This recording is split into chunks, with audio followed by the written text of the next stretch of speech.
What's happening, people? It's your boy here, the Boxing Lowdown, and this is episode number 83 of the Boxing Lowdown podcast, man. On a Monday today, not on a Thursday, but shout out to all of you guys, man. As you guys know, you know who I'm joined by.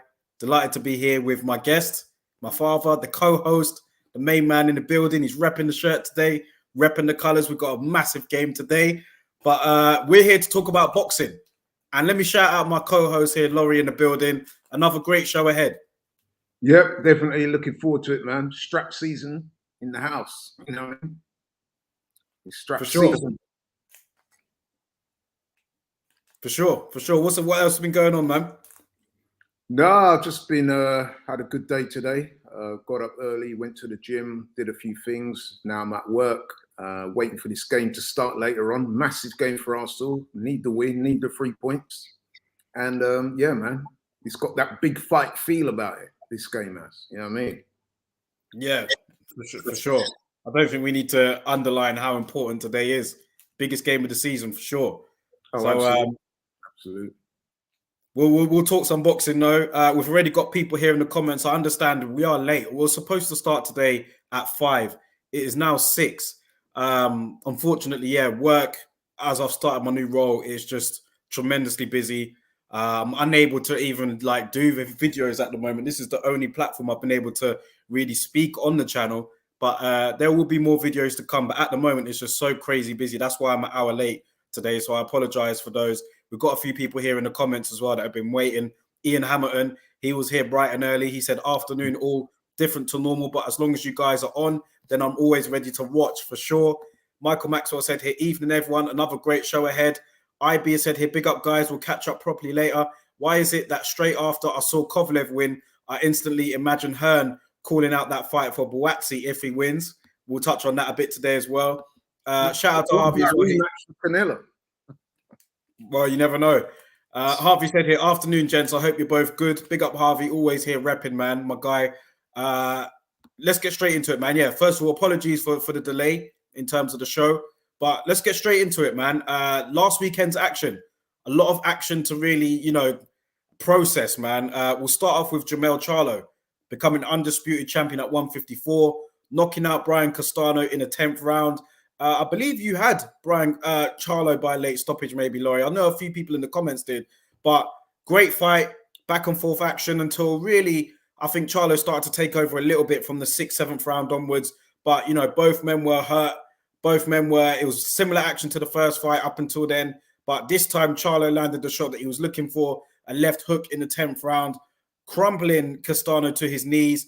And then, the finish was there. He's a tremendous finisher. Charlo is. When he's got you hurt, he can get you out of there. And we saw him do that to Brian Castano in ruthless fashion. Obes, he's been riding for Charlo from the day dot since he's been up in here. Good afternoon to you, sir. I'm sure that he's happy with that result. But Laurie, your thoughts on Charlo's victory, man? Undisputed at 154. What does he do now? For the second week in a row, I've got to clap and give props, man. I mean, tremendous performance by Charlo. Another prediction I got right, actually. Yeah, you know what? Great fight. I expected it to be a great fight, and it was a great fight. Props to both guys. But I kind of felt that Charlo would make the adjustments that would get in the win, and I thought his extra punching power and the fact that he'd seriously hurt Castano a few times in the previous fight, although Castano had hurt him too. I just thought that extra bit of power might prove crucial, and so it did. But I mean, Charlo, man, magnificent performance. Used his feet when he had to, stood in the pocket when he had to, counter punching, good use of the jab, varied his shots. And what I did notice about this fight, which was very instrumental, is that in the first fight with Castano, he allowed himself to get backed up to the ropes too much. This time, and I did predict it in the preview show, I said, as soon as he feels his back hit the ropes, you've got to spin off, use the jab, and force your opponent to reset. And that's what he did. And that's why he was able to land those counter punches. And like you said, Darryl, I think it was in the 6th round, he landed a couple of shots, and you could see that Castano was visibly hurt, plus the fact that you're kind of entering into that later stages of the fight. I think that power and precision told, really. You know what I mean? But props to Castano, man. I mean, it was even in the round that he got stopped, he was still in there fighting, man. So you can't take nothing away from him. It was a great fight. It was. Obes is saying here, Castano is a proper warrior. He was hurt repeatedly, but he kept pushing forward. Yeah. The only slight issue I would have with Castano, and this is something that he will need to incorporate going forward, I think he has to know when to press the action and how to know to fight going backwards. Now, that may sound simple, but it's not, believe you me, especially a guy like Castano is used to pressing the action. Sometimes you've got to know when to go on the back foot, use your jab, use your feet, and take yourself out of danger. You haven't always got to be in the firing line. And when you fight someone like Charlo, that is the problem you have, because he's such a voluminous puncher and such a sharp, precise counter puncher that if you're always in the pocket, you're always there to get hit. When Charlo fought Tony Harrison, it's a different type of fight. But Tony Harrison had more success against Charlo because he's a better boxer than Castano. He knows when to go forward and when not to, how to use his feet to get out of trouble. And little things like that, man, can prove to be the difference at that level. Yeah, for sure. Charlo, you know, looking at his resume at 154, like you said, he's defeated the likes of Tony Harrison. He's now defeated Brian Castano. I'm just pulling up his resume here, just having a look at it. You know, his resume at 154. Let me share my screen so the rest of you guys can see. I'm sure you guys are aware of who Charlo's beaten, but we'll just have a look on here to see. Yeah, defeated Lubin in a round. Rosario, yeah, knocked him out in 8 rounds. He's got an Austin track. He's got to be in the pound for pound. Has to be. Yes, yeah. Really. I remember that Hatley fight, the John Jackson fight. That was a good win at the time as well. Listen, about Charlo, like obviously there's no doubt who the king at 154 is. That's been underlined on Saturday. However, the pound for pound list, we're going to go through that a bit later. But my first question really was just what does Charlo do now? I mean, at light middleweight, I'm guessing you've got Fundora, who is in line to fight for the belts. You've got Tim Tszyu, that could be another option. But Charlo, he was asked what could he do after he defeated Castano, and he was just like, I don't know, which makes sense. He's going to want to take time to think about his options. But other than Tszyu, you know, maybe Fundora, who's in line. Then you've got maybe a couple guys that might move up, like Danny Garcia, maybe. I'm guessing the logical step for Charlo would be to move up because you can't hold on to them belts for too long. Yeah, it might well be. Because listen, he secured all the belts. And let's face it as well, he's done it the hard way. Because Castano is the real deal. Let's not make no mistake about that. And he's had back-to-back 2 very difficult fights. Fights that, you know, even though he won, they do take a little bit out of you, you know what I mean? So I would imagine the first thing he'll do is have a long rest, enjoy time out the ring. I know he's had a new baby or something like that recently. So he'll want to chill out, hopefully not get himself into any trouble, because you know what the Charlos are like, man, especially when they've not got a fight coming up. But yeah, no, listen, I don't want to dwell on that too much. But yeah, listen, he's earned the right to a good long rest and the time to consider what he wants to do. I wouldn't hate on him moving up because, you know, he might be thinking of challenges in the 160 division. You know what I mean? The 160 division needs shaking up a little bit, and he might be the guy to do it. You know what I mean? Well, especially if his brother moves up to 168, which is a possibility, then yeah, 160, it does need a little shake-up, man. And Charlo would be, you know, the perfect guy to shake things up in there. How about Jamel Charlo and Chris Eubank? You know what? You took words. Honest to God, I was just about to say that. So I think, yeah, why not? Since Eubank's trying to pick on a retired Kell Brook, begging the guy to come out. You know what? I tweeted something in when I saw that story. Embarrassing. Eubank trying to tempt Kell Brook out of retirement. I felt so sort of disappointed in Eubank that I felt compelled to tweet about it. And when I did tweet, a lot of people agreed with me. They were like, it's a sad indictment on Chris Eubank Jr. that you're resorting to trying to lure out a retirement, a 35-year-old that is 2 weight classes beneath your division, when there's so many other guys you could be calling out. What happened to the fight with Triple G? You know what I mean? I'm so disappointed in Chris Eubank Jr., man. Honestly, I can't believe it, how much he's fallen from grace. It's cringeworthy to see what he's going on with now. And he's actually going after Kell Brook in a manner that is like, yo, man, what are you doing? Like, you're trying to be like a schoolyard, man.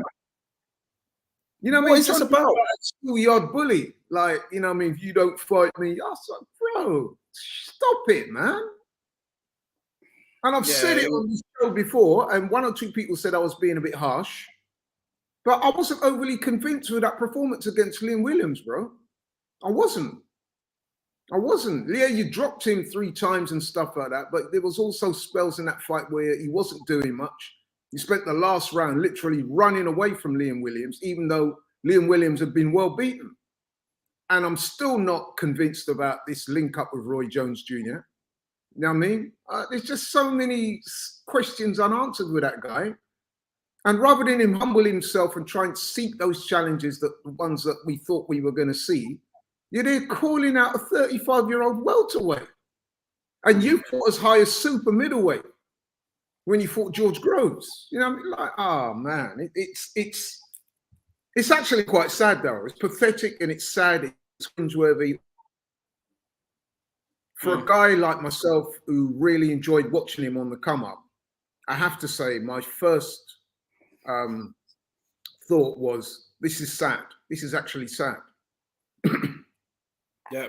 Which Smith are you referring to, Daniel White? Are you referring to Callum? Liam, he'll still be too small technically, but I'm sure he'd move up to fight Eubank. But yeah, where's the career going? He did call out Triple G when obviously Canelo lost. He did mention Triple G. He said, look, now was it a meaningful call out? I mean, I could sit here right now and call out Triple G. It don't mean nothing, does it? I could sit here and say, yeah, Triple G, man, I want the smoke at 160. What does it mean? Nothing. And that's what I get with Chris Eubank Jr. It means nothing, bro. Like, you're not actively trying to pursue these fights. You talk all this stuff, but you're showing more energy for the Kell Brook fight than you've ever shown towards any of those other guys. Am I right or wrong? No, it's energy right. that you're showing with Kell Brook. I mean, shout out to Kell Brook. Props a couple of weeks ago when he announced his retirement. What a career he's had. Some people saying that he actually underachieved, and I do get that. But now that he's retired, we need to give him his props. One of the best fighters we produced in these shores in recent years. Who can forget the night when he went to America, 2014, I think that was, and relieved Sean Porter of his title in what was a really good fight. And he's had some fantastic nights, man. You know what I mean? Brave as a lion, great fighter, great skilled, could do everything, man. Can punch, can box, can fight, shows heart. Fought the best guys, didn't he? Look at his resume, man. Look at his resume, man. Sean Porter, he hasn't won. Spence, Bud Crawford, Triple G. Yes, he's only beaten one of those guys, man. But look at the guys. He still went in there with them. Went in there with them. You know? Yeah, man. Obes is saying here, I think Charlo's power has been shown now, especially on the back foot. How do we think he does at 160? Charlo at 160, man. Listen, there'll be some very good fights to be made there. I'd love to see him in there against Munguia. I'd love to see him in there against Triple G. I'd love to see him in there against Andre looking like he's going to move up. But listen, there are fights out there, but there's always been fights in the middleweight division. But these guys it took how long for them to get together and actually fight? Triple G's on the way out now. Will he take that Charlo fight? Probably not. He's probably going to fight Canelo. I'm seeing more and more. Eddie Hearn even said the other day that the Triple G Canelo. They're still trying to revive that. Yeah, because he knows that they've got no chance against Bivol in a rematch. So, you know, I quite understand where he's going with that. He seems to think it would be a massive fight. I don't. But then again, it probably would, Daryl, because, I mean, just because Canelo's lost doesn't mean to say he's lost all of his shine, does he? I still see some people are putting him pound for pound #1, which is absolutely ridiculous in my book. But that's the kind of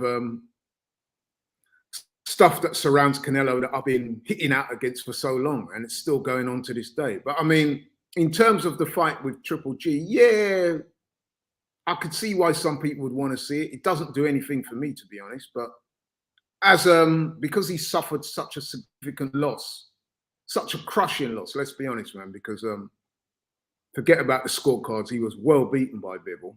And let's face it, he's not going to come off the back of that and then fight guys like Charlo and Benavidez, who had been ducking previously. So I guess the Triple G fight is really the avenue that he's going to go down, don't you think? What about Mel Charlo though? What about him at 160? Like I said, I'd like to see him move up. There's fights there. There's Munguia, like I said.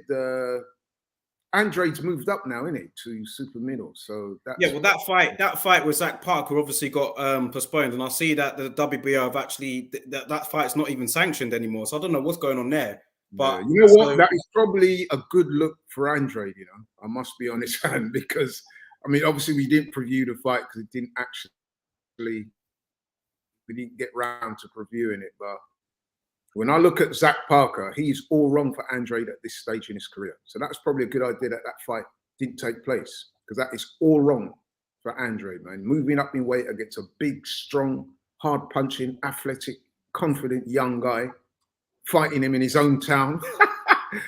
And then it's not like Andrade is a one-punch hitter or anything like that. He's, you know, he's getting on a little bit now. He's in his 30s. He's had some hard fights recently. I did not like the look of that fight for him at all. I think that Zach Parker probably would have beaten him that night, maybe even stopped him. But then that's just my opinion. Big call, man. Yeah, that's a big call. Stopped Andrade. I just think he would have been too big and strong, Darryl. I don't think, and how motivated would Andrade really have been for that fight? Because he probably doesn't, with respect, he probably doesn't know too much about Zach Parker, because even boxing fans in this country sleep on that guy. He's probably one of our best talents here. Pound for pound, he's probably one of our best talents. It's just that he's not had those big fights yet. So he's kind of slipped under the radar. But I've seen him. He can punch, he can box, he's big, he's strong, he's confident. And to me, he's all wrong for Andrade, bro. All wrong for it. You know what I mean? But hey, that's another fight. Like I said, Mel Charlo, Munguia, there's challenges out there for him, man. I think the Munguia fight would probably be quite an easy one to make because of the PBC links and stuff. And, you know, I know Munguia's with Oscar, but, you know what I mean? He's expressed a willingness to work with the PBC. So that could well happen. He may stick around for one defense as undisputed champion. He's got options. But, you know, like I said, I think his first thing will be to have a long break away, because back-to-back camps against a fighter like Castano, 2 hard fights. There's bound to be a bit of wear and tear on there. Despite his convincing win in the end, it was a hard fight. So, yeah, big up Obes, man. You see that, bro? Like, Darryl, next time I know you've seen Zach Parker fight before, but look at him in his last couple of fights and look at Andrade, who's had difficulties, and look at the size difference, the power, the strength, and you tell me that's not going to be a hard fight for Andrade. And you were coming all the way over to Derby. Would have been in Derby as well. Would have been in his backyard, basically. So unless you're getting a stack full of money, that is not a good fight for you at all, bro. That's possibly a career-ending fight for Andrade. Because against Liam Williams, he had all the physical advantages, the height, the reach, and stuff like that. He's not going to have any of that this time, and he's going to be facing a young, strong, hungry guy on his own turf, full of confidence, unbeaten. And I think that's all wrong for Andrade. If I was managing him, I'd be saying, boy, no thanks. Because Andrade, he's not a massive name in boxing, but he has quite a big name. I'm sure he could get other opportunities elsewhere. Yeah. Let's go back to Charlo here. Francisco says here, Charlo put on the performance of the year so far. He showed a lot of versatility, boxing movement, defense, and he slugged when he needed to as well. And Castano is a real tough assignment. Sansa said here, where do we put Charlo on the pound-for-pound rankings? That was actually going to be my next area. So let's jump into that right now, the pound-for-pound rankings. Laurie, this is the Ring Magazine's pound for pound rankings, but this was before, let me say, as you can see here, this was before the Charlo Castano fight, because this was when Dimitri Bivol beat Alvarez. So I'll quickly go through the Ring Magazine's pound for pound rankings. Well, I'll quickly go through their pound for pound rankings, and then I'll get your opinion on it. And then if you've got yours or you know what yours is, you can feel free to share. But the first one, I'm just laughing at what you said about Lomachenko. The first one we got. Why is he in there? Why is he in there? Who's he beat recently? What, that the Ghanaian guy who Teofimo sparked? Yeah, he's in there. What is this, sympathy for the Ukrainians or what? I don't know. I mean, what, do we take away everything that he's done from his before? I mean, surely there's better guys in there. Listen, look, and this is why I get really annoyed with these things. Lomachenko is a great fighter, but on current form, you cannot have him as your pound for pound number one. Well, he's not number one. He's number 7. He got convincingly beaten by Teofimo. Teofimo then got beaten by Kambosos, right?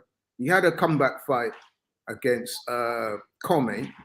Come is not that good, bro. Let's just keep it 100. Come is a decent fighter, tough, comes to fight, yes. But Come is not about that life when it comes to the lightweights. Come was basically fed to Lomachenko to make him look good. He was supposed to get the stoppage. He didn't get the stoppage. How can you have Come? Okay. So what you're saying is you replacing Lomachenko with Charlo, or who else? That there. How can you not have Charlo in there? Yeah, like I said, this was before Charlo won. I had to say that earlier. Even before Charlo won, he shouldn't be in there. That's what Lomachenko's done. Nothing to deserve to be pound for pound top 10. What? Not so? Are you going to discredit everything he's done before? No, look, listen to what I'm saying. I'm not discrediting everything what he's done. I'm saying that in his recent form, he does not deserve to be in. There's other fighters more deserving of pound for pound than Lomachenko. Would you not agree? Okay, well, what? No, maybe that's why he's fallen. So you're saying that Lomachenko, right, is more deserving of that than, say, there's no way he should be ahead of Josh Taylor, right? Where's Shakur Stevenson in that list? You know what I mean? Yeah. Where's Tank Davis in that list? You know what I mean? Well, I wouldn't put Tank in there. Why not? If I you're going to put Tank in there, why is the Tank in there? Who's Tank beating? We complain about Tank not stepping up and fighting these guys, man. Do you know? But then again, it's all subjective as to what you base your pound for pound rankings on. Yeah, it's subjective, but it's also very political with these guys, man. You know what I mean? That's why you put Tank in there? I'll put Tank ahead of Lomachenko right now. Yes, I would. On resume or potential? Is that what you're... Both, because Lomachenko's a great fighter, but let's be honest, man, he's clearly coming to the end of his professional career now. All right, what do you make of the rest of this? Because I know you've got Crawford as number 1, Usyk's number 1 here.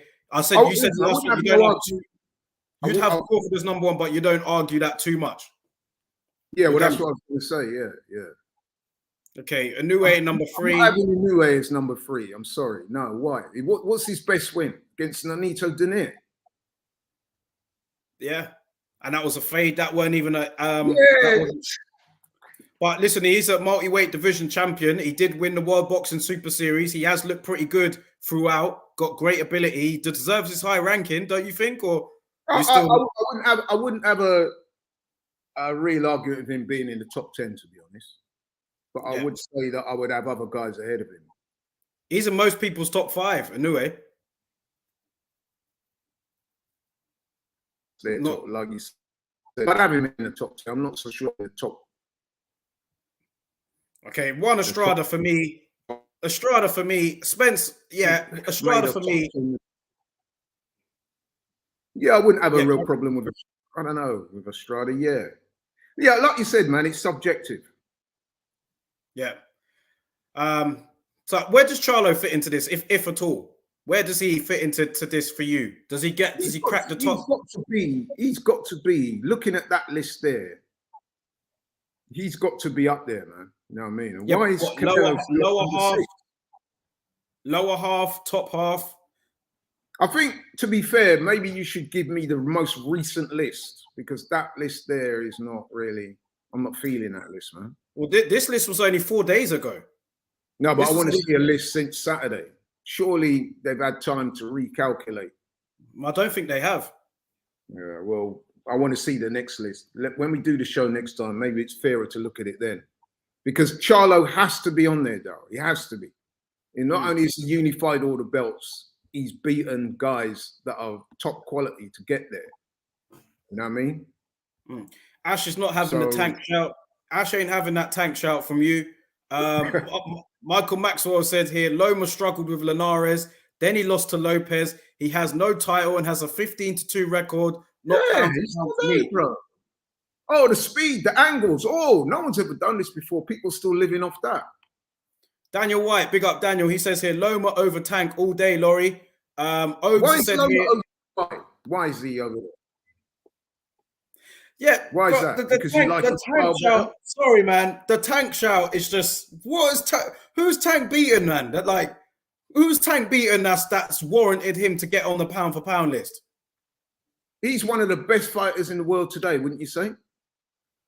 Yeah, but who's he beating to warrant him to get on that pound? We scream for Tank to go. Remember, he ducked Lomachenko as well. You've said that on here. You've said that on this show about Tank. I have. Yeah, I want to see. Yeah, listen. So come on, man. You're going to put Tank over Loma when Tank don't even want to smoke with him. You know what? That's a good point. But I don't know, man. When I think of the top fighters in the world today, I must admit, I do think Tank is up there. I have to say that. You're right. He does need to fight better opposition. He's doing that Canelo thing, isn't it? Moving up and down, picking off guys who he wants to fight, daring to be great. He's daring to be great, though. You know what I mean? That's why he went up to light welterweight to fight Mario Barrios. And he beat him. He knocked him out, something that Keith Thurman couldn't do, by the way. So, Obes has said here, neither Tank or Loma deserve to be on there. Okay, well, you know, fair enough. But Loma should not be on that pound for pound list. Not right now. A couple of years ago, absolutely. Not right now. Well, you want to put him on there because his last win was against Richard Comey, a guy that Teofimo sparked in less than 2 rounds. My pound for pound, I made a little list. I haven't put them totally in order. Like I said, I've got Crawford top. But if people want to say Usyk, I'm not going to hate on it. I'm not going to start a fist fight with them about that. I've got to have Charlo in there. I've got Anu in there. I've got Errol Spence in there, man. You know what I mean? I've got Shakur Stevens in there. I've got Josh Taylor in there. I've got Chocolatito in there. And I'd have to put Bivol in there. Bivol's got to go in the top 10 at the moment, isn't he? Because he's just smashed up the... If he fought the pound per pound guy, right? And let's be honest, Bivol, as I said before on this show, he was not the favorite for that fight. Most people, myself included, thought he was going to lose. So it's not like he was a clear favorite to beat Canelo. The fact that he beat him and so convincingly, the fact that he's a title holder, he's not been beaten yet. You could argue Craig Richards beat him, but jokes aside. So yeah, Bivol has to be in that top 10 shakeup. He has to be right now because he just beat up your boy Canelo, man. Beat him easy. Forget about the 115, 113. We all know that's a complete fallacy. So he's got to be there. I'm not saying he's in the upper echelons. Maybe he's down the list towards 8, 9, 10, but he's got to be on there. Yeah.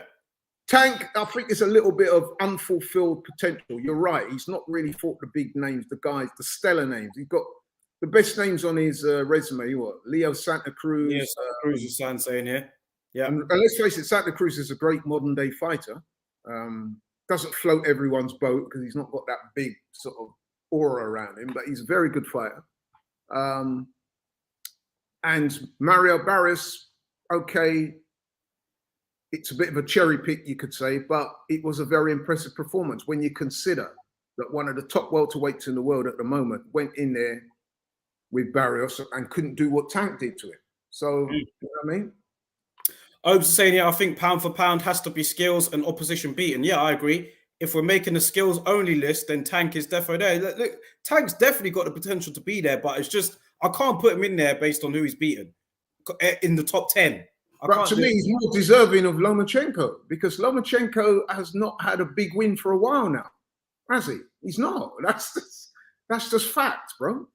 If you're doing this pound for pound list 2 years ago, then absolutely Lomachenko not only going to be on it, he's going to be towards the higher end of the list, but not right now. He slips out of that list. You know what I mean? What these guys like him and Canelo, they lose fights and people still include them on the list.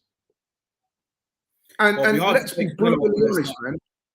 Let's be brutally honest. When Lomachenko lost to Teofimo, it wasn't like Teofimo was this great fighter, was it? He was on the up and up. He's an up and coming fighter that in his very next fight got beaten by George Kambosos. So do we put George Kambosos on the pound for pound list then? Well, he's not. Yeah, I haven't heard his name mentioned yet. Well, yeah, exactly.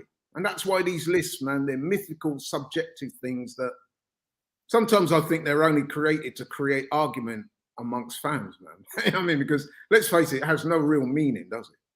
Yeah. So one name that's not there. And this is another reason why the list is Fury.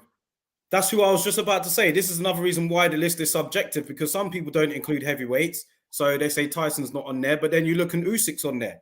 So what, like, I mean, I've always been one not to include them, but because Usyk's moved up the weights, I guess that's how you can have like a pound for pound entry there. But it's all subjective. It's all what you prefer. I guess there's no real right or wrong answer, but it's just something you can just debate about in a pub with. Do you know what I mean? And I'll tell you something else.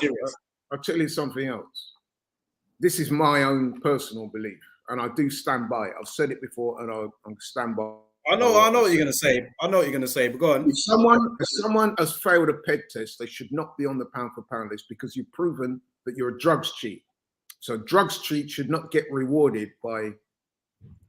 It's bad enough that some of them are allowed to fight through these tests. Well, it should be that once you failed a peg test, you never get on that pound for pound list. That should be your punishment.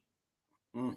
And that's fairly mild punishment as well, by the way, because it's a mythical list, as I said. But whoever constructs those lists should automatically take drug cheats off it, because these are guys who have proved that they're willing to cheat to get where they are. So how can we really believe everything that we see with them? You know what I mean? Yeah. That's my. I'd be interested to see what your viewers think about that. But yeah, I firmly believe that once you fail the peg test, mate, your pound for pound thing is off the charts. You're not on it. Simple. It's fair. Let's touch on the rest of last weekend's action, man. First, I want to shout out my guy, Linus Adofia, man. Didn't just about not managing to get the job done on Friday night against Denzel Bentley. Terrific fight, man. British title on the line. Linus went a split decision defeat. Cracking fight there at the Indigo Arena at the O2. Unfortunately, I couldn't make it. But, like, yeah, it was brilliant watching it on TV, man. I really thought that Linus was going to get that in the bag, man. I thought he started off very well. However, Bentley did pick up, there were a few nip and tuck rounds. Bentley started to come on strong in the 7th, 8th, 9th round. And you can see that his power was starting to tell a little bit. He did, if I had taken off my bias hat for a moment, because Linus is my boy, but, Linus's knee did touch the canvas in that fight. Luckily, that wasn't called a knockdown for him. But you got the sense at the end there, I was really baffled at the 12th round why Linus kind of took it easy in that 12th round, because I thought it was that close where he needed to get that just to underline the victory. But you can't say that he won that round. Denzel Bentley won that round. And ultimately, that proved pivotal in the fight. So I'm guessing, looking at, neutrals online and seeing what they were saying about it, their kind of way it was a close fight. You could have given it to either guy, but with Bentley not getting a knockdown, even though he should have got it, they said, that's probably fair. Do you know what I mean? But a lot of people had a lot of respect for both of them, calling for the rematch. It'd be a great rematch if they did get it on. I thought that Linus, he will learn a lot from that fight, and he could actually, if they were to have a rematch, he could improve and win. But yeah, shout out to Denzel Bentley, man, not taking anything away from him. He's a 2-time British champion, and it was a cracking fight, Laurie. Yeah, that's what I heard. You know what? I really feel bad because on Friday night I was out, I went to the gym, and then it was when I was in the gym, I thought the fight was on the Saturday night. I got everything completely wrong. And I saw a friend of mine who's also a professional. He's preparing for a Southern Area title fight. And this was quite late, obviously. And I was talking to him. I said, yeah, I can't wait for the fight tomorrow with Linus. He goes, Linus, that fight took place tonight. He lost on point. I'm like, what? Yeah, so I got that wrong. So I was really angry at myself for that. I still haven't been able to, I'll be honest and say, that I thought the full fight in its entirety would have been uploaded to YouTube by now, but it hasn't. So I haven't seen all the fight. I've just seen highlights, and I've spoken to some people, including yourself. And yeah, a few people have pointed that out to me, that Linus took the 12th round off when really he needed it to get at least a draw, because the fight was quite close. So I don't know whether that was the instruction of his corner, or whether he felt in his own mind he'd done enough to win and just needed to stay on his feet to get the win, or whatever. Or maybe he was pretty gassed and didn't really want to take that chance. So yeah, I did say before the fight that I felt that Linus had the better skill set, but that Denzel was the bigger, stronger guy. That's what it came down to. And I think by talking to people that I've spoken to, that seemed to be what carried the fight and what edged it towards Denzel. And Denzel has kind of almost said that himself, said that he had to dig deep, and the extra power that he was able to produce on the night told in the end. So yeah, fair play to Denzel, man. He goes on to bigger and better things. I think that Denzel may look for a European shot, so that will offer Linus another opportunity. So let's hope he can take that, man, and get that title at some point in the future. Yeah, I'm proud of Linus, man, because like I saw a tweet and they were right. They thought that a lot of people thought that Linus' ceiling might be just the English title, but you know, he's shown that he belongs at that level with the performance he put on, man. It was razor thin, you know. So yeah, great fight, and he'll bounce back from this, man, for sure. One result I was really happy about at the weekend was Martin Bakole slapping up your boy there, Tony Yoka, man. I was really made up for Bakole, man, because I missed that. I actually missed that fight. But then when you messaged me like Bakole with the eyes, and I'm like, what? I was like, no way, man. Then I had to check it, and then I saw, yeah, Bakole did his thing, man. He really put a beating on Tony Yoka. Yeah, he did. Yeah. And I think a lot of people were kind of happy about that, man. Not just I was because glad about that as well. I was glad. I think a lot of people were, man. I'm not gonna lie. I think a lot of people were happy about We've all heard about Yoka with these missed tests and how he sort of conducted his career under the radar in France, which a lot of people like myself have got some real reservations and misgivings about. And then for those of us who follow the sport a bit deeper will remember that terrible decision that he was awarded over Joe Joyce in the Olympics. I mean, listen, that's not his fault. But you know what I mean? Whenever Yoka's name comes up, you can't quite help but remembering that stuff. And then, like I said, with the missed tests as well, the fact that his career's kind of gone under the radar in France, he doesn't seem to be willing to fight anybody. They obviously brought Bakole over there thinking that, yeah, man, an overweight guy with not much ambition, we'll just slap him up and say, yeah, we stopped Bakole. But it didn't work out for them like that. And then to hear as well that the judges, they tried to absolutely, it was one of the most disgusting things people had seen in a while. Yeah. And that's saying something. That's saying something in this sport. Even by boxing standards, it was bad what they were trying to do to Martin Bakole. And fair play to Martin Bakole, because I'd heard a lot of stuff coming out of Billy Nelson's mouth about how good this guy was, but I just hadn't seen it. And then the one time he stepped up when he fought Michael Hunter, he didn't really perform. They said he had an injury in that fight, fair enough. But I'll be honest, I didn't see anything in Bakole to make me think he was going to be a player at the world stage. But then now all of a sudden he is. You know what I mean? So fair play to Bakole, man. I'm glad he got the win. I'm pleased for him and Billy Nelson, because Billy Nelson has believed in him for a long time. He's been shouting the odds on Twitter about Martin Bakole for a long, long time. I seem to remember seeing something from Tyson Fury a little while back on Twitter when he was espousing the virtues of Bakole and saying, look, he's one tough guy and people need to watch out for him. And, you know, yeah, he's flown under the radar until now. So now he's got that, let's face it, he went into the Lions Den in Paris, in front of Yoka's own family, crowd, people. Beat him up, apparently. Beat him up, man. Yeah. Dropped him, beat him up, thoroughly deserved the win. So let's hope he could kick on from here, because there will be some good fights out there for Bakole. You know what I mean? Yeah, for sure. What about him versus Dillian White? Yeah. You know what? That why not?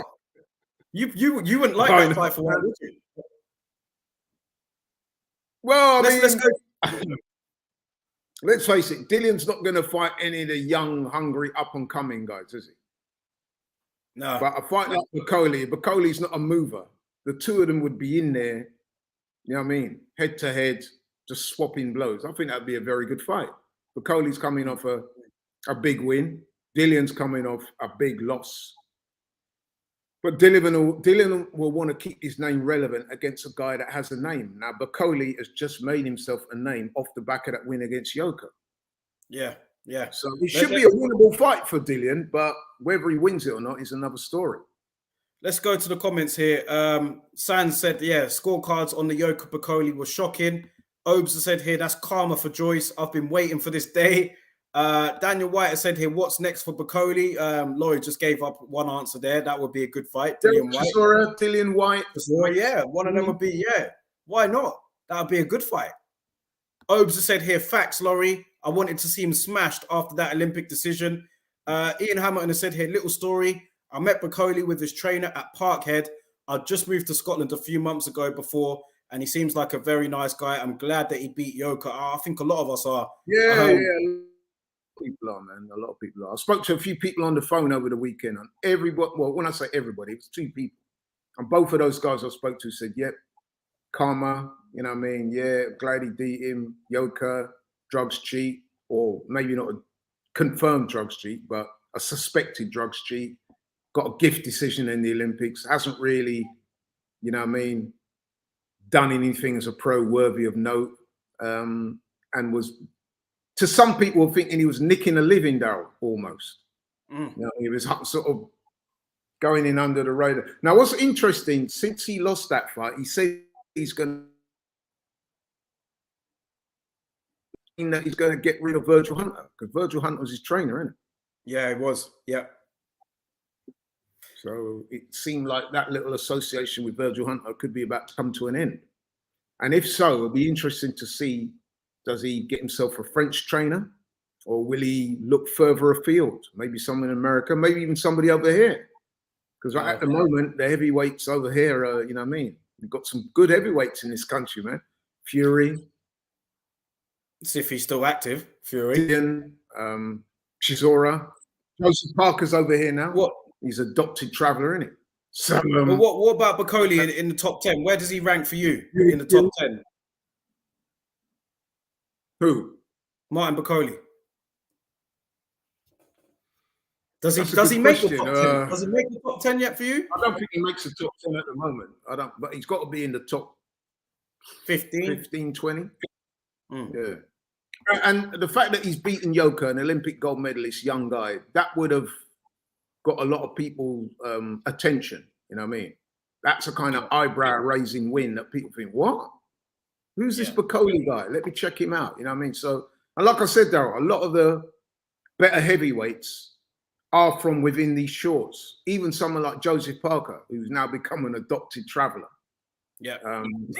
He's fighting over here. You know what I mean? So a lot of the action is over here. So yeah, it'll be interesting to see what he does next, man. There are options out there for him, you know. Yeah. YK22 has said here, great show, guys. I want to donate to this channel hopefully soon. Yeah, hopefully soon. The super chat option is not available yet, but thank you, YK22. It will be available, I'm sure, soon enough. Because like I said on the previous show, you need to have 1,000 subscribers. I've got that. But I think you need to have a certain amount of watch hours on the channel as well. And we're nearing that mark, but we're not quite there yet. So this is why it's important to share the video, man. Subscribe when you can. Get other people to view it. That way, super chat options and stuff like that will be available. But big up to all you guys just for being here anyway, man. It's all good.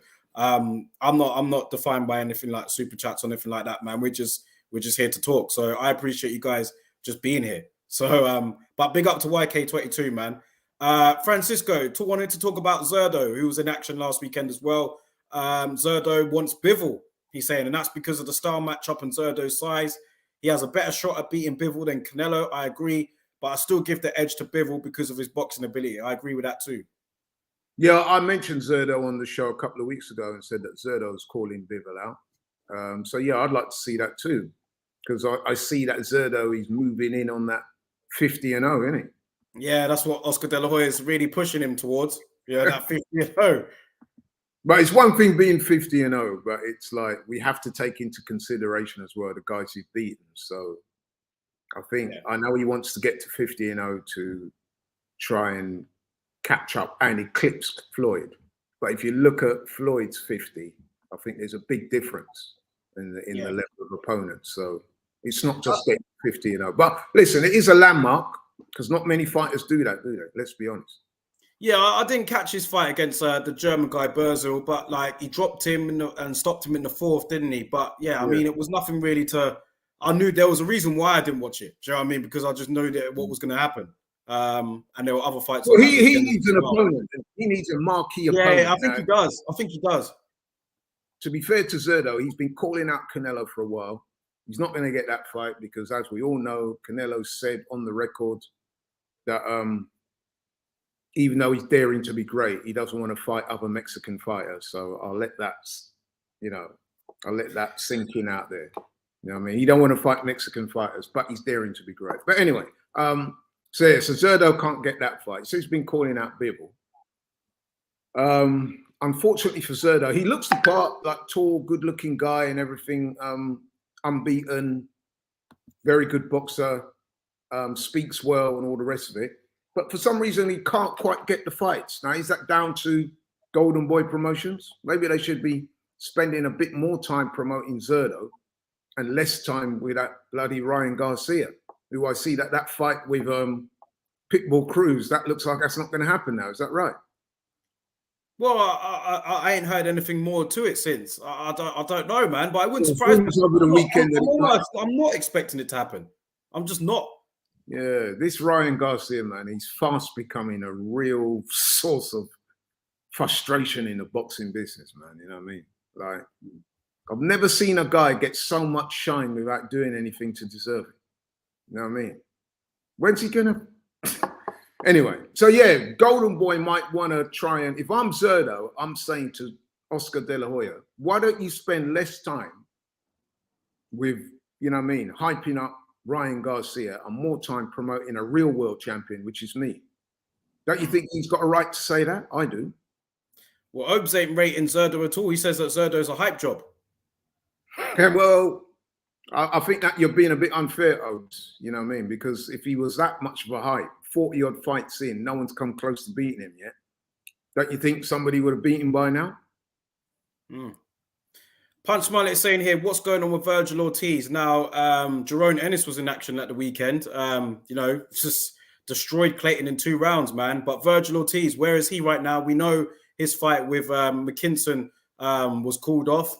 I haven't really heard anything. I haven't really heard anything since then with regards to Virgil. He suffered quite a serious illness, you know. So I'm not surprised I've not heard nothing from him. Because by all accounts, that rhabdomyolysis is a very serious thing. You can actually die from that, I'm told. So he's probably been advised to give his body a long rest. And I think that rhabdomyolysis, I think I might be butchering the pronunciation of the name, but I think we all know the sickness is like kidney kind of disease or whatever, or organ failure brought on by things like overtraining and stuff like that. And crash dieting. It's quite a serious illness. So I would have been sure that Virgil Ortiz has been advised by his doctor to rest. You know what I mean? Well, I was saying here, Virgil Abolition in talks. Don't know if that. Well, maybe, hopefully, that would be good news. Yeah, well, let's see it, man. You know what I mean? Because let's be honest, man, after the performance that Boots put on over the weekend, man, I think everyone would have to admit that he's kind of emerged as the #1 prospect in the welterweight division. Would you think that's fair to say? Yeah, I know some people. I think it was everyone's talking about right now. Listen, in terms of like ability and potential and what, I'd say that Ennis would be the one. If I had to pick one out of those 3, then, and I'm talking about him, Ben, and Ortiz, then I'd go with Ennis. Yeah, I think to correct you, Dara, I think there's 3 or 4 names that stand out in terms of prospects for the welterweights. Yeah, Stanionis, Boots, Stanionis, and Ben. And to me, right now, Boots is the one that everyone's talking about. With Virgil Ortiz, it could be out of sight, out of mind. You know what boxing's like. You know what I mean? It's like, what have you done for me lately? So because he's not fought in recent months, and Boots had that very impressive win at the weekend, everyone's talking about Boots right now, which is fair enough because he does look the real deal, man. I have to say, he absolutely does. He looks like he could go and fight for a world title right now. I know people say, yeah, he's not. I just think people like listen, man. I know he called out Spence and everything like that, but listen, we want to see Spence and Crawford, man. Do you know what I mean? Yeah, we do. But what I'm saying, every so often, Daryl, every so often in boxing and in other sports as well, certain people come along and they just have talent that is just like immeasurable. And I know say, yeah, he's not been tested yet, isn't that? But I'm telling you now, man, this guy Boots seems to have the lot. And on top of that, what I like about him, he's dedicated, and I like his humility. He's quite humble as well, isn't he? He doesn't talk trash. And I think his ceiling is very high, man. I really do. I'd like to see him in with a Furman or someone. I ain't seen him get chin checked. I ain't seen him get chin checked yet. I ain't seen him get touched yet. You know what I mean? Like, what's your chin like? We've seen you dish it out, but I haven't really seen him get touched like that yet. So you said Thurman, you said all those guys, but he's called them all out. They don't want to fight him. So it's quite clear that Thurman wants no part of Boots. He even said something ridiculous the other day that he had to retract when he said he'd never heard of him. And then when people clowned him on that statement, he said, oh, yeah, I have seen him. Very good fighter, but I'm not sure if he's what I'm looking for right now. So, like I said, every so often, man, a guy comes along and you think to yourself, yeah, man, he's headed for honors. You know what I mean? That's what I would say about him. Big up my boy Punch Smollett in the building, man. I'll see you, bro. Lastly, for the week, before we move on to Buatsi and Richards, not that it's really of that much interest, but Kovalev got a win at the weekend. Kubrat Pulev did on that Triller show. Floyd Mayweather fight that got cancelled. I think somebody of prominence in Dubai, maybe it might have been one of the princes or something. One of them might have died. I don't know. So quite apologies if I'm wrong on that. But there was a reason why that fight got postponed. Now, Triller, going back to them, I didn't even bother watching that show, so I don't know how Kovalev looked or anything like that. But I'm hearing that Jarrell Miller is going to be making his comeback, and that will be on Triller. And I did say that, when we were talking about Jarrell Miller a few shows ago, I did say that if anyone was going to take him on, it would be Triller.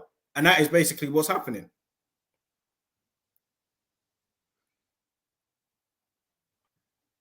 Excuse me while I don't sound even remotely interested in Jarrell Miller. What is he, a 4-time drugs cheat or something? You know what I mean, get him out of the sport, man. I mean, I've got no interest in him. I don't know what to say, though, to be honest. I've just got no interest in him. Right, none. And I think I'll speak for the majority of your viewers. Listen, let's be honest. It is what it is. If he does get a couple of fights and fight himself into contention, then yes, he wouldn't be the first or the last to have done that, despite failing several drugs tests. So I guess we got to accept it. But am I looking out for his career? No. He has no relevance to me. I wish he wasn't around. The stench of what he did will always follow him around, no matter what he achieves from here on in. That's the way I look at it. If I was a boxer out there and they mentioned his name, I wouldn't even want to fight him, to be honest. I wouldn't want to have anything to do with a guy like that. I just think he's a cheat.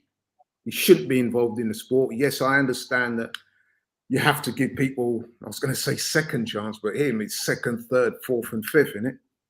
He served his ban, so I guess technically he's allowed to fight. But am I interested in anything he does? Absolutely not. Well, I didn't know Evander Holyfield. Yeah, I saw that. I actually saw that Punch. I didn't know that.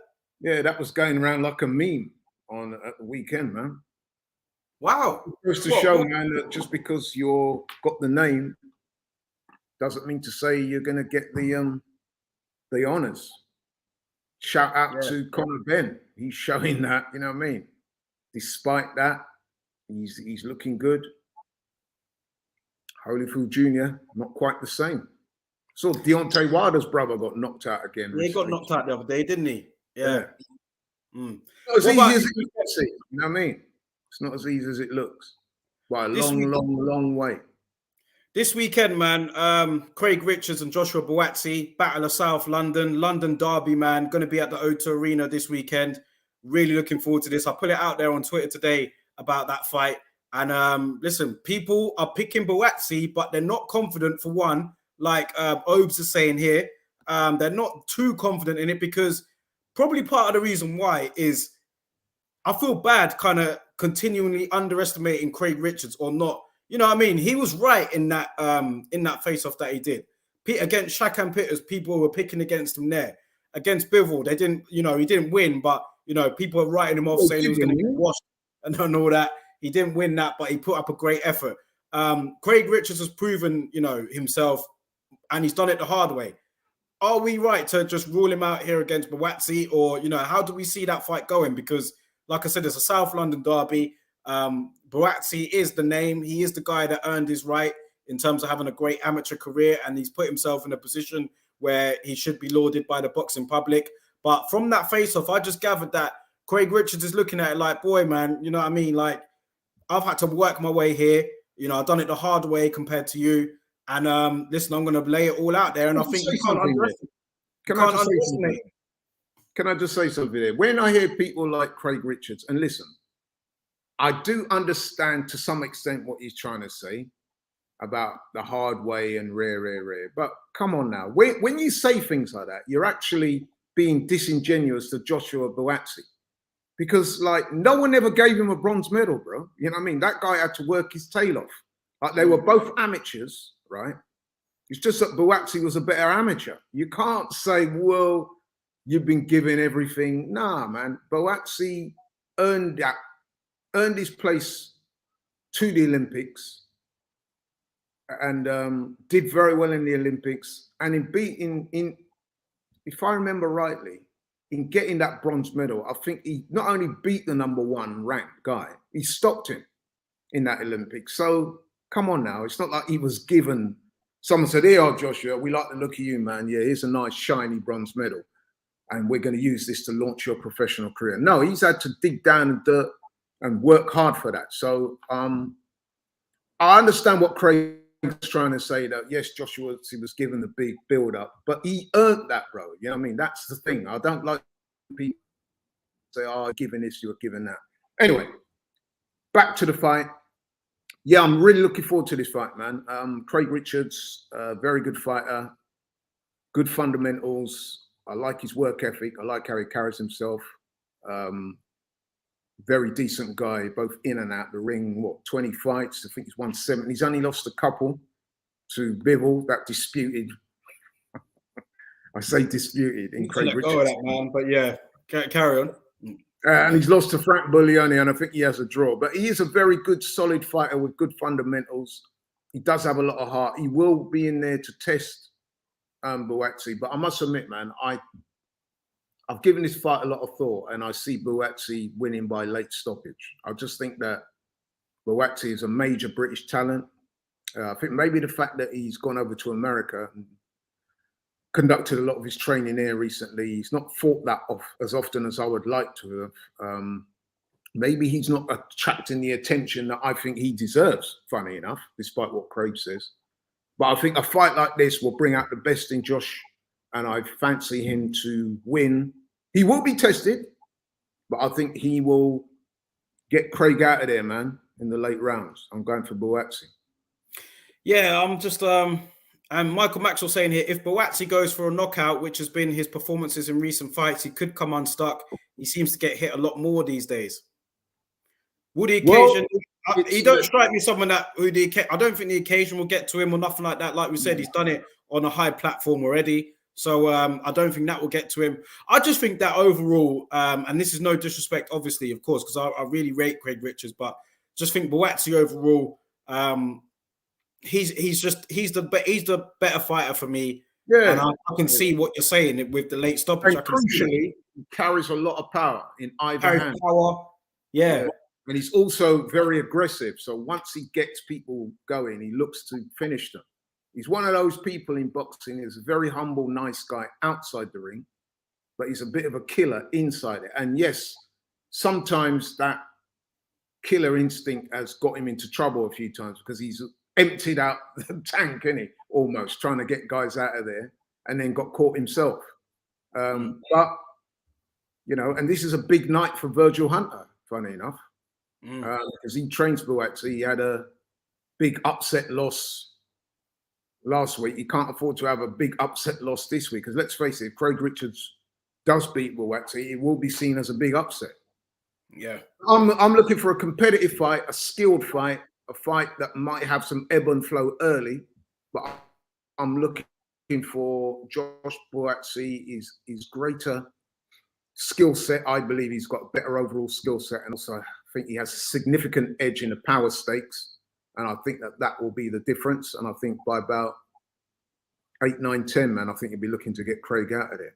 No disrespect to Craig, because I do rate him highly, and I've met Craig Richards as well, very nice guy, just like I've met Buatsi. But I'm leaning towards Buatsi. And I would just say as well, man, that the light heavyweight division in this country, man, is stacked with talent, man. Buatsi-Richards, Craig, the guy from Lincoln, Craig Johnson, isn't it? Callum Johnson. Callum Johnson. My boy Dan Buatsi, British champion. He's up there, man. Yard. You know what I mean? Anthony Callum Yard. Smith. My boy Anthony Yard, who with me and yourself have interviewed on the channel before, Daryl. My boy, like I said, Dan, they're all in there, man. They're all in there, and they're all watching the fight. Listen, domestically and internationally, light heavyweight is full of killers. It's been that sort of division for a long time, man. It's there's a lot of killers at that division.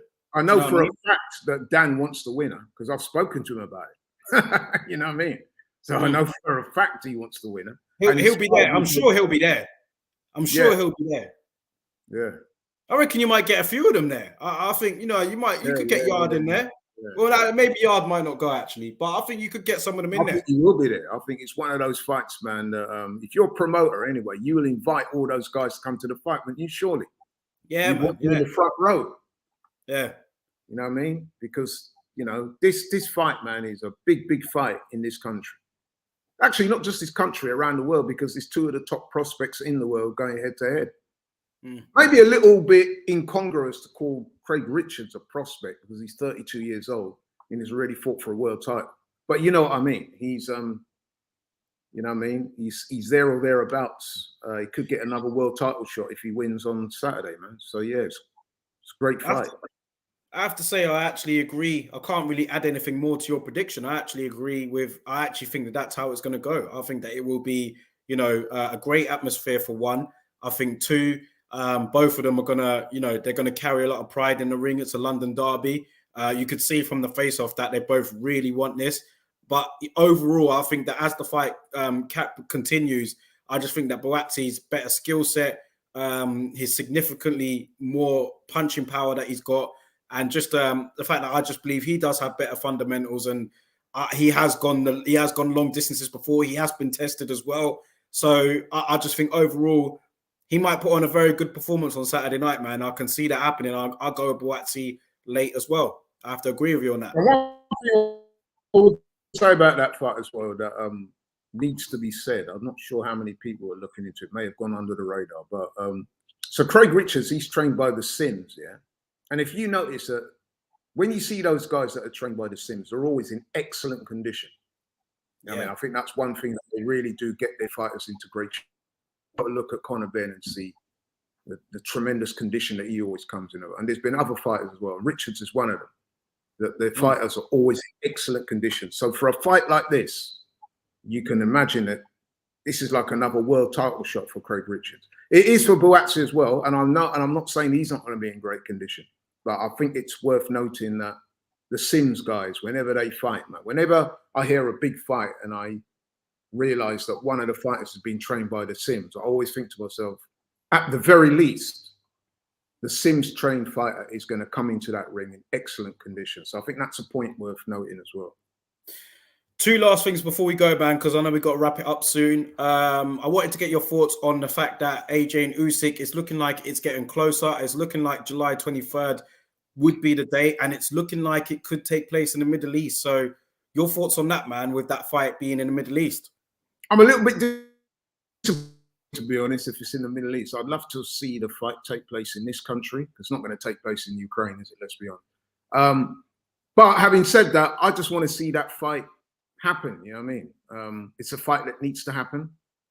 It's a massive, massive fight for AJ. I think his career at the top flight might depend on how he does them in that fight. Because, okay, even if he doesn't win, if he puts up a really good performance, then you know what I mean? Whereas if he gets pumped and well beaten or even stopped or knocked out, it could be the end of him at the top level. So it's a massively important fight for him. It's a big fight for Usyk.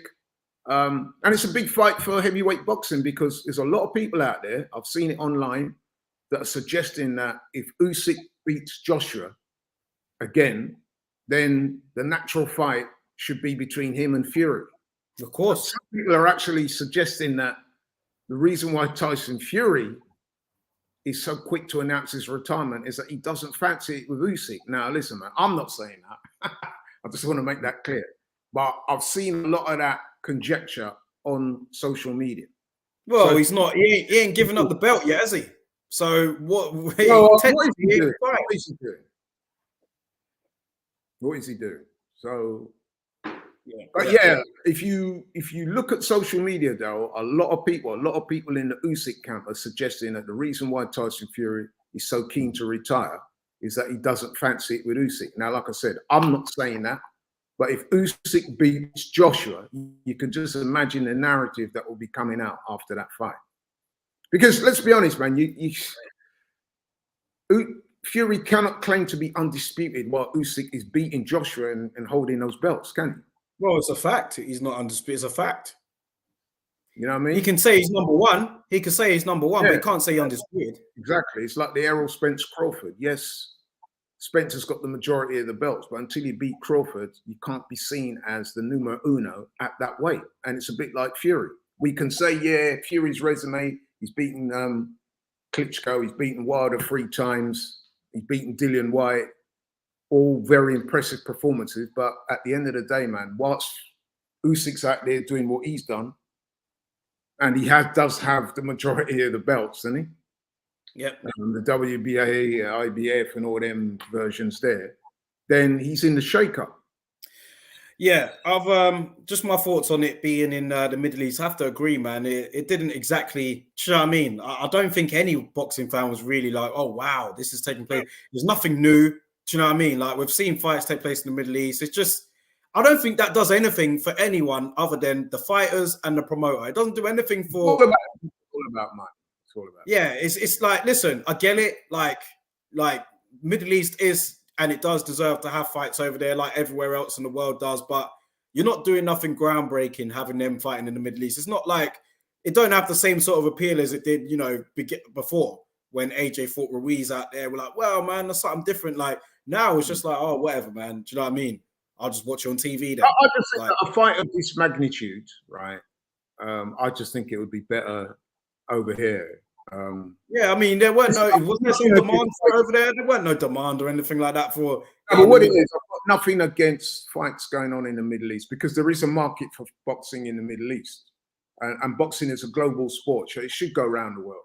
Yeah, I did say that. A fight like this involving Joshua and Usyk, I just think it should be in one of the more traditional atmospheres, and you don't get much bigger than the UK. Yeah, I think if anything, that helps Usyk, man. That helps Usyk even more. Not that he's not used to fighting away from home, but, you know, it's going to be even less of an intimidating atmosphere than it would have been. We saw what he could do when it was an intimidating atmosphere. I mean, that didn't bother him at all. But, like, yeah, I just think if anything, it suits Usyk even more. Neutral territory. You know what? Yeah, you're right. But I think with Usyk, man, the man's traveled all over the world in the amateurs and as a pro. He very rarely fights in Ukraine, does he? So I don't think he gives a toss, man. He just wants to know where, when, how much, who's the opponent. Yeah.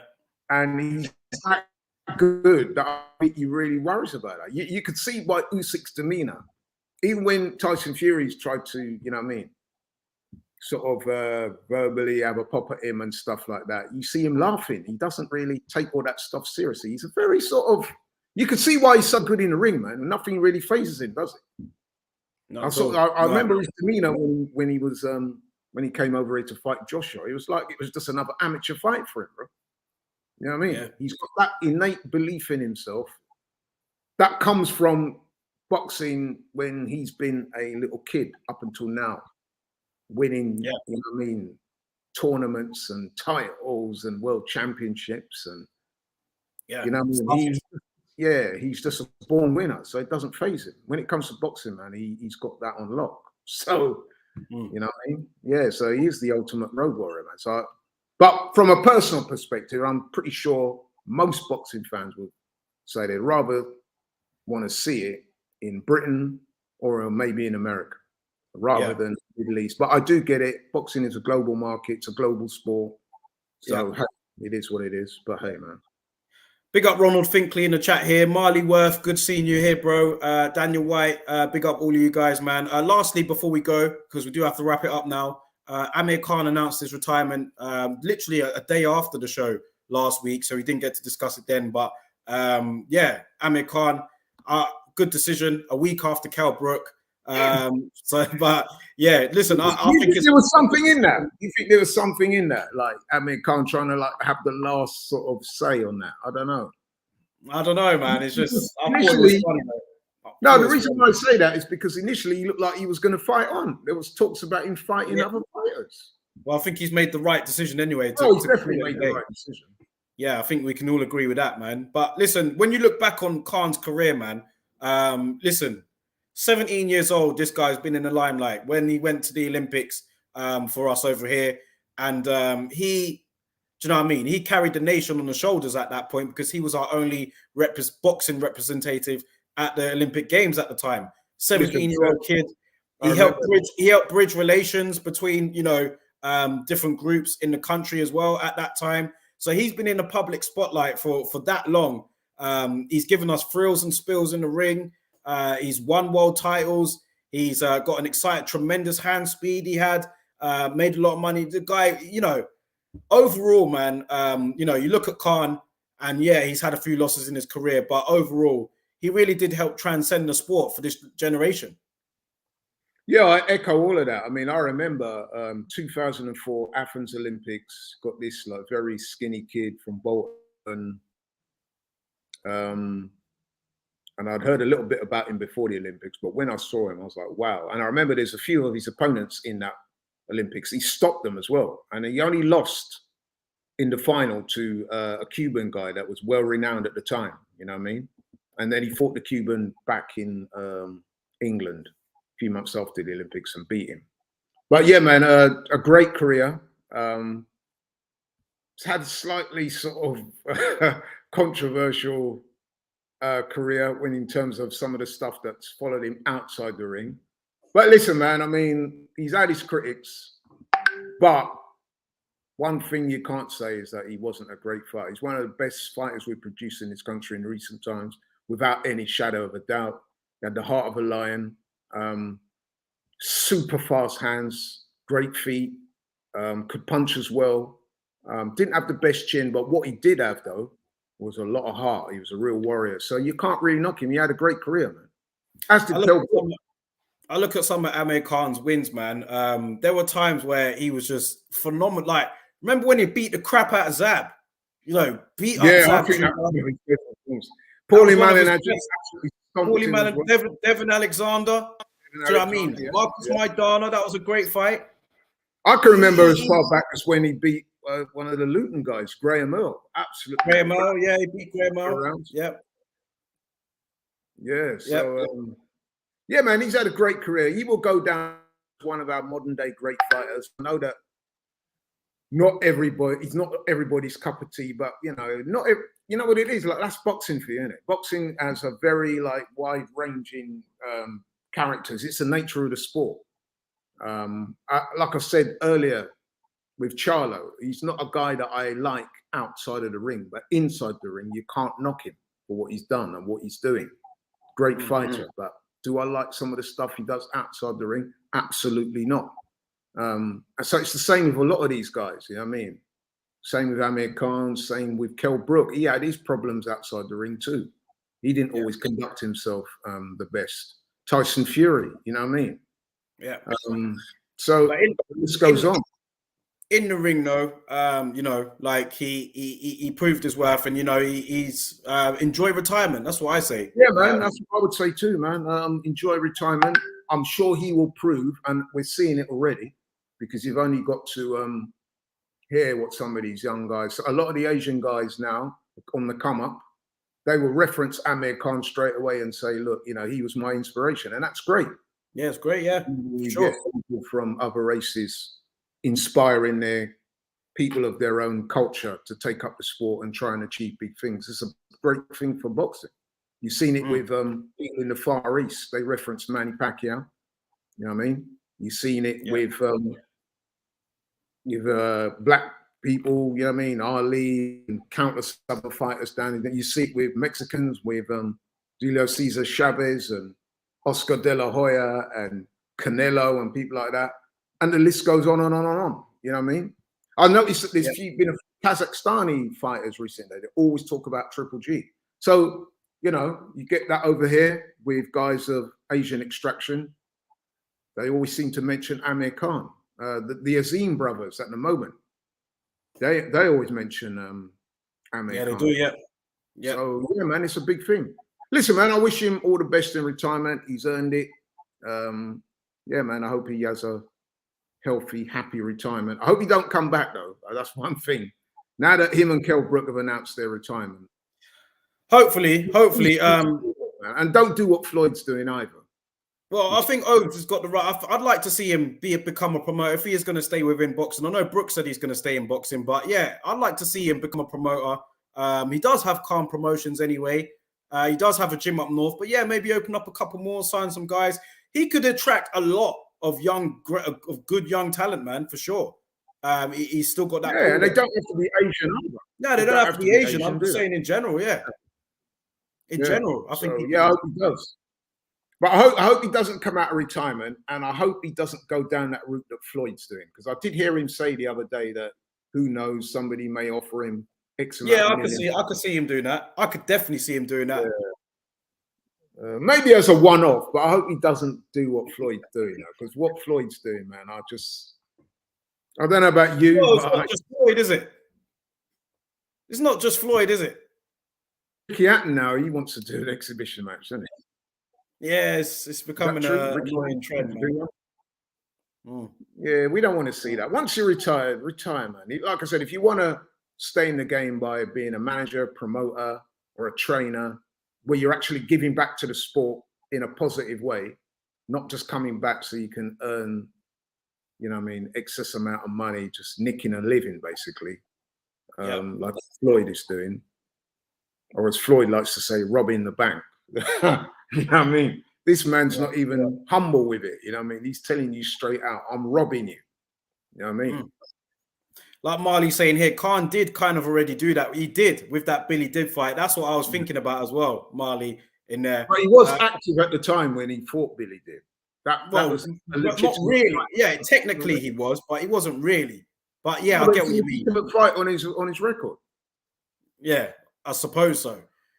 Khan was schooling Danny Garcia, but his chin was the issue. If he had a chin, he would have been really, really great because he was such a talented boxer. That's coming from Francisco.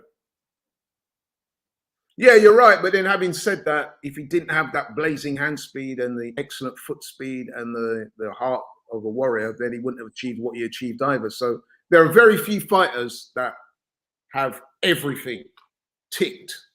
I think someone like Floyd and people like that, they don't come along very often, bro. So yeah, you could say that Amir Khan absolutely made the most of his career. Then, yeah, I'd say so.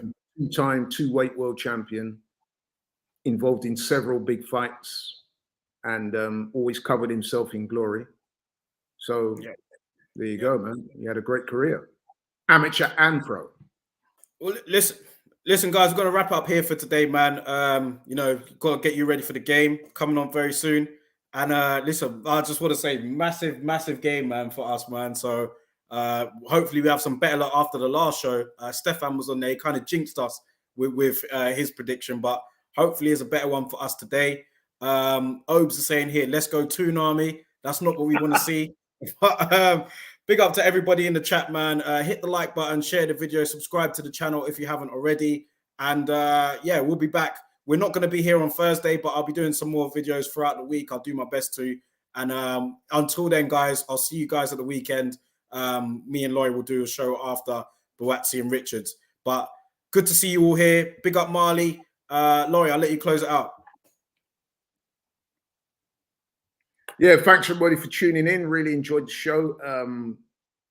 Big night of boxing coming up for the weekend. But before that, there's a small matter of this game tonight, man. Massive, massive game. As you can see, I'm at the AFTV studios. We've got a watch along, which I'm taking part in. I've got my the shirt on, and I know you'll be watching the game, Darryl. And this is a massive game. You know what I mean? Like I said, it's got that sort of aura of a big fight night, hasn't it? It feels like a world title fight tonight. You know what I mean? It's got that kind of. This is our biggest game of the season, man. We have to win it. Yeah. It's like a big fight night, isn't it? It's got that feel, that little buzz in your stomach that you get. Well, for us it is. I guess not for everyone else, but for us it is anyway. Yeah, for us, for Arsenal fans, for sure. And for Tottenham fans, because if we win tonight, man, then that puts them on the back foot for the weekend, doesn't it? Let's be honest. Yeah. So, yeah, man, there'll be a lot of interested eyes on this game tonight. As there will be for the boxing on Saturday. Maybe not worldwide, but in this country, man, that fight between Richards and Buatsi. Huge. Yeah. Massive fight. I'm looking forward to that so much. I've spoken to a few people already in the industry, and they've said the same thing, that, you know, the journalists and the boxing public, they can't wait. So, yeah, it should be a great night. More the merrier. More the merrier. Strap season. Listen, we'll wrap up here for tonight, guys, man. Enjoy the rest of your evening, and we'll catch you guys very soon, man. Peace out.